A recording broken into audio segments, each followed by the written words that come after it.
folks, DCRainmaker.com here, and it has been 2 years, number 2 years since this thing here, the Tacx Flux 2, was announced. It was announced on July 8th, 2018 at Eurobike, the year they actually did it in July, and yet it's finally working, mostly. Now, if you've been following along with this giant 2-year-long saga, basically, this thing was announced, it then didn't actually ship for another 6 or 7 months. Basically, January of 2019, it then started shipping, I tested it, and it pretty much sucked. The accuracy was horribly off 10+%, which is a lot to be off. And it's pretty rare for me to put at the top of my page, do not buy this trainer. It is bad. And it's been bad all the way up until April of 2020. So like more than a year after it came out, Tacx has been shipping this thing and it's out there. And finally, in April 2020, it got a firmware update. And with that firmware update, it's supposed to fix the accuracy stuff. But to imply it was just a firmware update would be sort of skipping over a few things. So first off, this is the Tacx 2 Smart. But technically speaking, this is the Tacx Flux 2.1 Smart. It's actually a separate hardware version than the original one that we started with 2+ years ago. Now, from an official Garmin standpoint, there's no like additional markings on this that says this is 2.1. It's just, you have to know. Now, if you look at the actual unit, you can see some minor nuances as to whether it's a 2 or 2.1, primarily on the cassette adapter on the free hub there. But if you're buying this thing now, then it's a 2.1 version. And between the 2.0 and the 2.1 version, there's some internal changes in the actual resistance unit itself that makes it respond faster and more accurately. There's also a bunch of other random things that are more like manufacturing tweaks, but the main thing is around the accuracy bits that enables that firmware update to make the entire trainer more accurate. Now, before we get into all that, what you didn't probably see there is it actually hit my laptop on the way down. I thought it was going to be pretty smooth, but it wasn't. But before we get to all that, let's talk some basic specs. First off is the incline resistance. On the Flux 2.1, it is at 16%. When the Flux 2 was originally announced, it was actually 15%, but they've since tweaked it to 16% somewhere along the line. It also can resist 2,000 watts of your power if you can do that at 40 kilometers an hour. Pretty standard run-of-the-mill specs for this particular price range. Speaking of which, $899. And on top of that, you get all the normal ANT Plus and Bluetooth smart connectivity, meaning you can use Zwift or TrainerRoad or KinoMap or Sufferfest, or you get the point, all the usual stuff you'd expect. One more last bit of specs being the flywheel weight, which is 7.6 kilograms is a physical flywheel. That's the gray spinny thing that's in the back there. And generally speaking, the heavier the flywheel, the more realistic from a road feel standpoint it is. However, on the Flux series, that's actually a simulated flywheel weight as well, and that comes in at 32.1 kilograms. Okay, so getting right into things, once you've got it all unboxed, keep in mind it does not come with a cassette. Like most of the trainers in this price point, except for the Elite Suito, you have to buy a cassette. Cassette typically costs you about $50 or so, $50-$60, and you'll need about $10 to $20 in tools if you don't already have them. Installing a cassette is super easy, takes between 2 and 5 minutes typically. Just plop it on there and you're good to go. When it comes to pairing up your trainer, it's pretty straightforward. You can take your app of choice, Zwift for example, and you go into the pairing menu and you'll see the Flux 2 listed there. And now in the case of Zwift, I see it here as on Apple TV. I see it as a controllable trainer, which means it'll control the resistance going up and down, so it can simulate a different grade, for example, like 5% or 10% or even 16%. And then you'll also see the cadence shown there, as well as the power from the power meter side of it.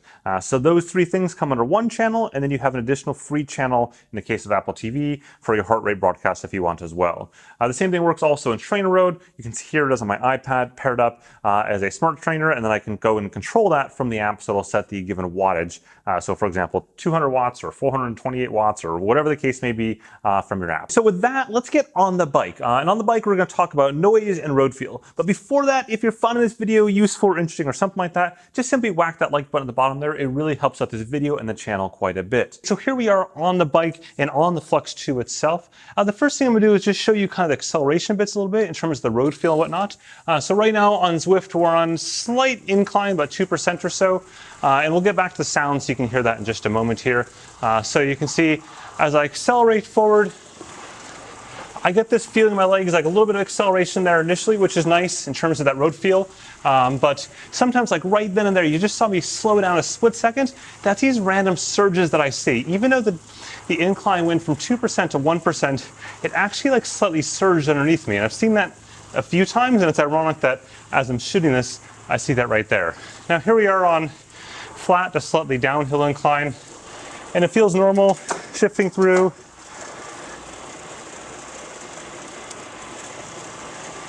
No issues there, it's all good.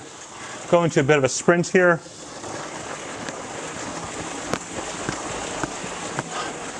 And there you go, right there again, midway through that, it surged. It shouldn't surge, I'm at 0%, negative 1% a second ago, but the power just does these weird things that aren't quite right. So let's talk about audio for a second.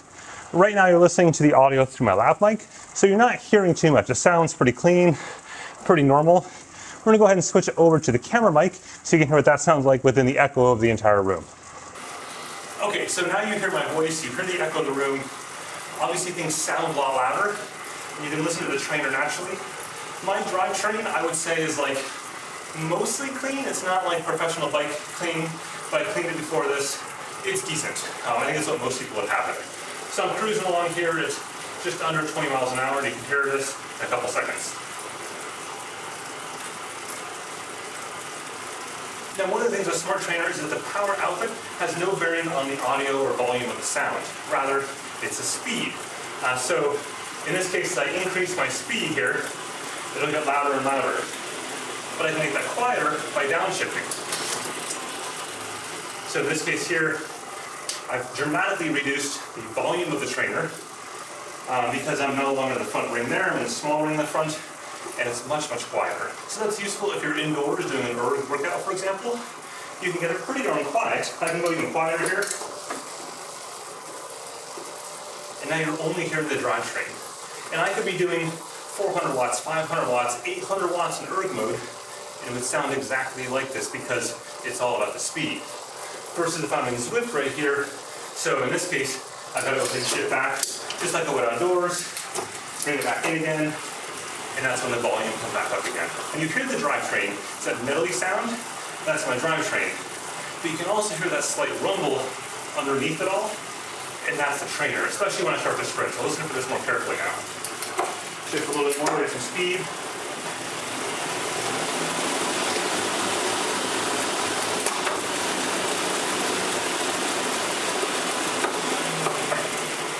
You can hear that bit of a roar underneath it all. That's kind of sounds a little rough. Like it doesn't sound like a really clean roar, but that's always been the Tacx Flux for years and years, even the original version. Okay, with the Zwift road feel aspects all covered, what about ERG modes? In other words, what about like TrainerRoad and other apps that are purely focused on ERG mode as opposed to simulating going up grades and stuff like that? And in my case, this was where this entire review 2 years ago fell apart. If you remember way back then, I found the accuracy was way off and all that kind of stuff. And I'm happy to report accuracy, as I'll talk about later on, pretty good. Like I'm not really seeing power accuracy issues. That seems to be good. But accuracy really comes into kind of three general categories, especially with ERG mode. Number one is raw power accuracy. Is it accurate to other power meters? And as I said, yes, that's good. The second point is stability of the power. So if I tell the trainer to go and hold 430 watts, can it hold 430 watts, or is it all over the place? And in my testing, it's pretty good there too. Not perfect, and it's definitely very speed dependent, which is common for a lot of trainers, especially kind of mid-range to budget trainers. And then finally, the last piece is how quickly can it get to that set point. So again, if I tell it to go from 150 watts to 400 watts, how long does it take to get from 150 to 400 watts? And in this case, it ranged, I would say, between roughly 3 and 6 seconds, give or take.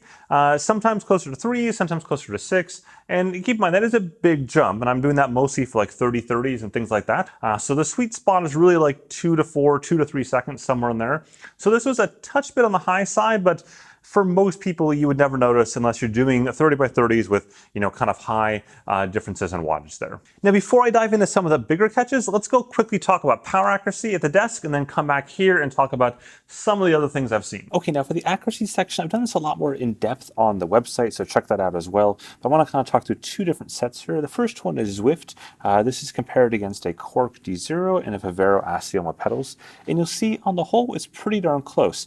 If we go ahead and zoom in different sections units here, you'll see that all the units are within about 10 watts in most cases, and it's somewhat variable because that's sort of the nature of Zwift, and as you go up and down the different inclines and declines. But the vast majority of the time, it's within about 10 watts of each other, which, given the drivetrain differences that you'd expect to see from pedals to crankset and down to the rear cassette where the trainer is, it's about right. Next, if we look at TrainerRoad, this is an ERG Mode workout. This is a 30 by 30 workout, so basically I'm just testing how quickly things respond back and forth. You see that the quark is a little bit higher than I want to see here, almost 20 watts higher in most cases, or some cases, than the Flux 2. Vivera Asioma sort of sits in the middle, about 10 watts higher. Still, between the Vivera Asioma and the Flux 2, I'm seeing pretty good alignment. Again, you're seeing some drivetrain losses. Now, I've got some other data sets up on the in-depth review on the site, as well as much more kind of analytics around this. But for YouTube, I want to focus on some other issues I saw instead. Okay, so with the power accuracy covered, what's not to like? Well, a couple different things. First off is some abnormalities that I've seen in the last week and a half. Despite using this for a couple months now, really the last week and a half, things kind of went down the crapper. And in particular, a couple different areas. One, I've seen some power spikes up to 2,000 watts, which is way more than I can put out. The second are power surges, where it actually surges the resistance on the bike. So I was doing a ride this past weekend, and I was steady at like 200 watts, and all of a sudden, boom, it surged to 500 watts, which my legs just again, feel like running into a brick wall when you don't expect that to happen. So that was less than ideal. And then the inverse problem as well, which was that I was climbing Mont Ventoux and Zwift on the new course there, and just cruising along, and boom, the power cut off entirely. Like, just the resistance cut out, the cadence display, everything just cut out from the trainer to the app. And it was just, I had to wait like 8 or 10 seconds before it resumed again. And you might think, well, this is just a typical signal transient sort of thing. Except I don't really think so. I've tested this in 2 different locations, so at home and here. I've tested it across 4 different platforms, so iPad, Apple TV, Windows laptop, and on some connected Garmin devices, and I'm seeing it across all of those. I've connected across AMP Plus and Bluetooth Smart. This is sort of my jam, and I'm pretty sure this is not a transient connectivity issue. I know those inside and out, and this isn't it. So in talking to Tacx about it, they're not really sure what it is either. They're going to start digging into it and researching and all that stuff. But let's set that aside. Let's say that this is just a single me issue and no one else has seen it. Because again, I'm not seeing much chatter about these specific issues in forums and things like that. The other part of it is really just the price to value. If looking at the trainer from a price standpoint, it's $899, the same as the Wahoo Kicker Core. That trainer is virtually silent when it's not broken, but it's virtually silent. And also the road feels just a lot better. Keep in mind, the Kicker Core is just a Wahoo Kicker from the previous year. Everyone who was thrilled with the Wahoo Kicker the year before, now it's Kicker Core, the same price. I'm probably going to go the Kicker Core every time. On top of that, it's got dual Bluetooth smart connections, all these extra little things that aren't on the Flux 2. There's nothing wrong with the Flux 2 or 2.1 or whatever you want to call it now, but it's just, at that price point, it's a hard sell for me. And that's, again, ignoring some of the issues that I've seen over here. So I don't know. Maybe it's just not the time to buy a trainer. Anyways, with that, hopefully you found this review interesting or useful or something like that. If so, go ahead and whack that like button at the bottom there or the subscribe button. There is plenty more sports technology goodness coming up over the next little while. This is usually the time period where we start seeing things for Eurobike. Obviously, Eurobike isn't happening this year. Well, it's supposed to happen in November, but let's be honest, it's not going to happen then. So it's supposed to happen then. Instead now, companies are getting ready to announce stuff, and so I think that same cycle of new products will happen over the next month and a half or so. I don't expect any products to be announced in that November timeframe within the sports technology realm. I'm not hearing that, so I'll have to see. Point there being, if you want to be atop all that new goodness coming out, then hit the subscribe button so you get the ding dong bell thing as soon as a new video pops up. Oh, and if you want the t-shirt, you'll see it in the description thingy below there. With that, have a good one.